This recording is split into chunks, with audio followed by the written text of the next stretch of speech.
Hey guys, it's your girl. So I had a request to do these locks. You may have seen this on my Instagram. I had a request from Miss Dales _03 to do a tutorial on this. So let's get right on into it.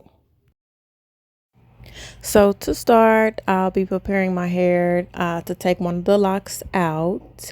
And while I do that, I'll go ahead and show you guys the hair that I will be using. I will also put it down below in the description. All right, you guys. So as far as partings, I like to have random partings with my FAUX. So I just grab what's comfortable, not too thin, not too thick. On my new growth, I did use some shining gem. And at this time, I have not locked my hair in 8 weeks. So to start, you want to take the curly crochet hair. You want to use at least 4 to 5, or at least take about 4 to 5 of them and go ahead and tease them just to prepare them. Kind of tease, like fluff them out, I guess I should say. So you just kind of stretch them and to fluff them out a little bit.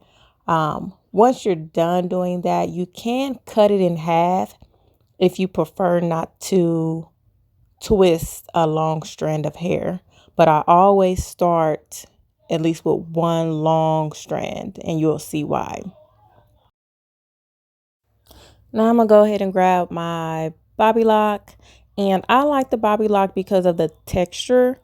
It has more of that natural texture. So the way I wrap the curly hair around it, I like the bobby new lock to kind of poke out of it a little bit. So I basically just split it down the middle here. I don't crochet it in or anything like that. I just split it down the middle, and I take the bobby new lock and put it on one strand. Now I'm going to just twist my MICROLOCS. I'm going to twist those down, and then I'm going to wrap the bobby new lock around that. So basically when I'm wrapping it, I'm unraveling it at the same time. So you unravel, then wrap, unravel, then wrap. And I just do that all the way down until I cover my locks, my MICROLOCS. Mind you, I did not twist or pull my MICROLOCS tightly, or I did not wrap the bobby new lock around my MICROLOCS tightly.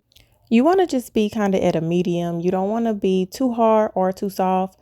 The harder you're wrapping around, it's going to cause some tension on your MICROLOCS, and you don't want that. So as you guys seen, I did make the curly hair longer than the bobby new, and that's because I want it longer. So when I start wrapping around here at the top, I'm not wrapping tightly once again, but I am doing it, firm enough for it to hold. So I'm just wrapping around a few times at the beginning, and then I'm starting to go down. Once I start to go down and I feel like I'm comfortable and it's secure, then I'll start skipping around. So I would skip and leave those spaces in between in order for some of the bobby new lock to pop out of it. So we're at the end of that hair. I'm going to just put that hair down. We're going to grab another strand and start to wrap the same way. I'm going to even this out with the bobby lock, and we're going to start at the ending of the last and wrap kind of firm, a little more tightly. And then we're going to continue to wrap down.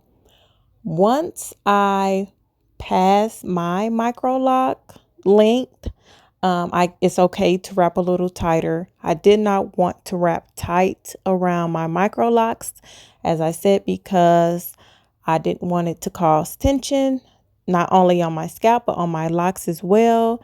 And I also didn't want to cause too much stretching in my locks, which I know it will, but I'm hoping it doesn't cause too much. So we're just going to continue to wrap down and then skip around to get some of those bobby locks popping out.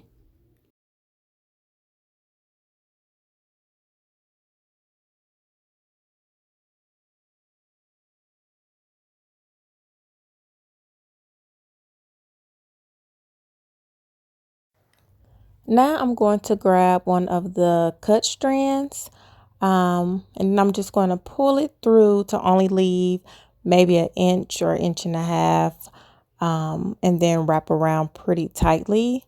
With this, sometimes you will have some of that curly hair sticking out, and you can leave that out because they're distressed messy locks, so you can leave it out, but I choose to cover it up if I see it, because you could get lint caught in it and they get like tangled and nappy, that little ball. So I choose to cover it up if I see it. Now I'm going to go ahead and grab the second half and continue to wrap down. When you're at the end of your lock, you do want to go ahead and cut it in half if you can. Use the cut in half strands, because the lock is so long, it's hard to wrap it around a long piece of crochet hair, and it's hard to reach. So even I still put it in my mouth to be able to reach it better. So once I get to the end of this, I'm going to just kind of grab it all together and take the original piece, divide that in half, and I'm going to take the longer, thicker piece because I like the thinner piece to hang out. So I'm going to wrap that around the strand that I just put in. I'm going to wrap that down. Once I cover that, the rest of that last strand, I'm going to wrap back up so that way I can still have some of my curly hair out. And also, once I pretty much get past the Bobby New Lock hair, I'm wrapping more tightly, and I'm not skipping spaces because there's no Bobby New Lock hair to come out of it. So I'm pretty much wrapping tightly on the bottom half. Then to seal it in, I do use some glue, and I did the palm roll. That's optional. You don't have to do that. Sometimes I do, sometimes I don't. So, and then that's it, you guys. Once my whole head is completed, I do take some mousse and apply it from top to bottom throughout my whole head. And I take my oil that I make and apply it to my scalp. This is my oil I named Rain. This is for moisturizing. This can be used on locks, and that's the reason why I made it. I also have a growth oil, so if you guys are interested, you can check it out on my Etsy. And this is just the original locks that I did last year, and I did these with no micro locks underneath, so they were smaller. And there's also a video of these if you would like. I will also put this in the description. So I hope this helps, and thanks for watching, guys. Bye.